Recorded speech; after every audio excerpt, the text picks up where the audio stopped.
Welcome back, everybody. So you heard what our Smile Jammers think, or at least some of them. But the segment wouldn't be complete without an in-depth look at the significance of Buju's concert on music and, of course, tourism. Head of the Institute of Caribbean and Reggae Studies Unit, UWI, Sonia Naya, is here to tell us all about that. Good morning. Good morning. And never a stranger to the Smile set. I know we're here talking about shoes and all the wonderful things that we can. But let us talk about something that everybody else wants to hear about and not our shoes. So, Buju's back. Big concert happening later. Everybody been looking forward to it from they hear that he was coming out from 2 years before. Everybody was like, all right, something's gonna happen and we all have to be there. But aside from the enjoyment, what does it mean? You know, I mean, people like myself, you know, caught up in the excitement of the show, the music itself, but also as researchers, we're paying attention to things like, you know, just the entertainment product that Kingston has to offer. What does it add to Jamaica's entertainment, you know, credibility?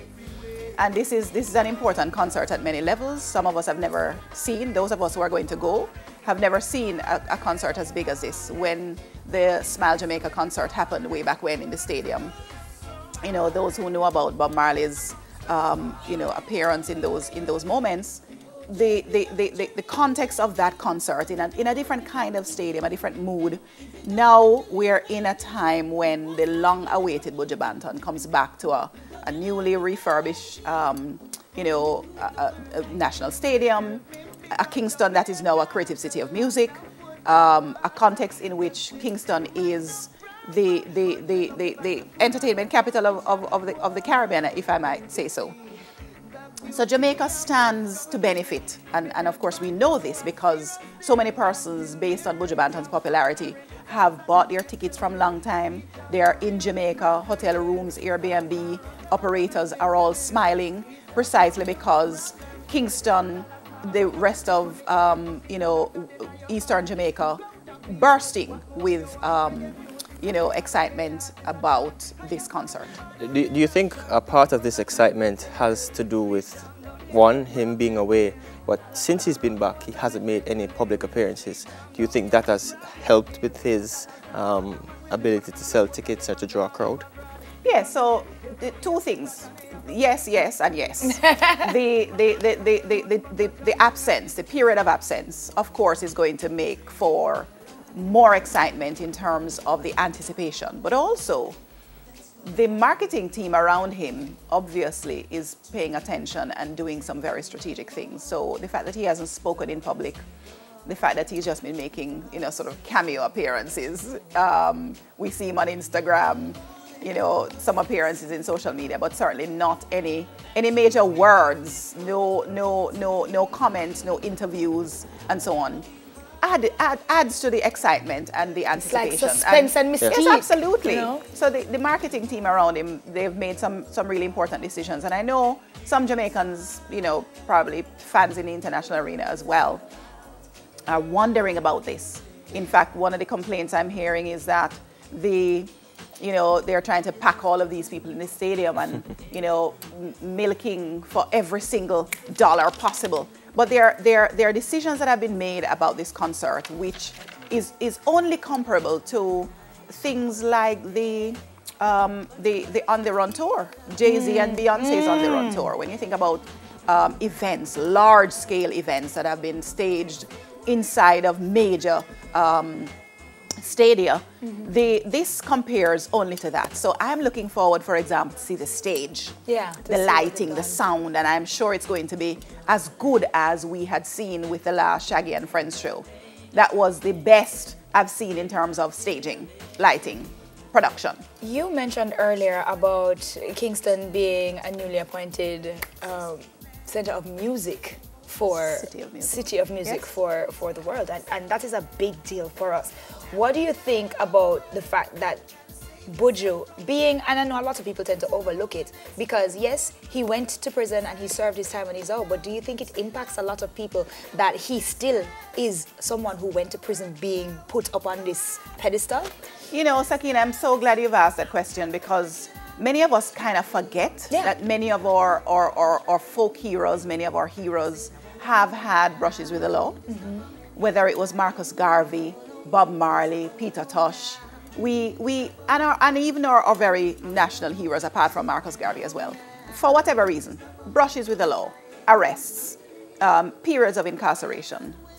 And I find it particularly significant to study the ways in which the underdog in Jamaica is always valued, you know, and people returning from a period of incarceration have in many cases been celebrated, and very much in the context of our music as well.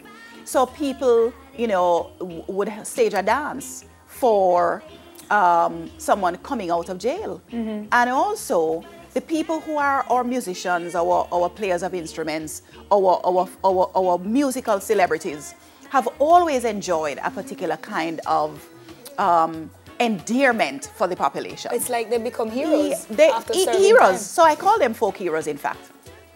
The importance of that is we have to be able to acknowledge that these people are connected to communities.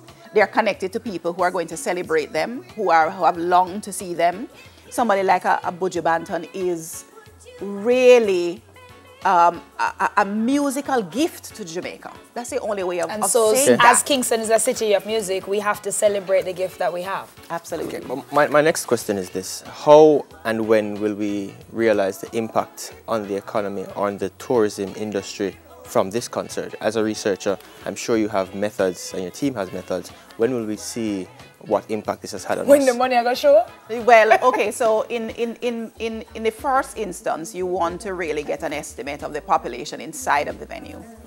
And with a context for understanding ticket costs, you can project in terms of the value of the event. That's not profit, of course, because there are all kinds of investment inputs, sponsorship and so on. Right. But the ticket costs, the number of persons inside of the venue will give you a good idea of the value of the event itself, but then the impact on the entertainment product and the city itself.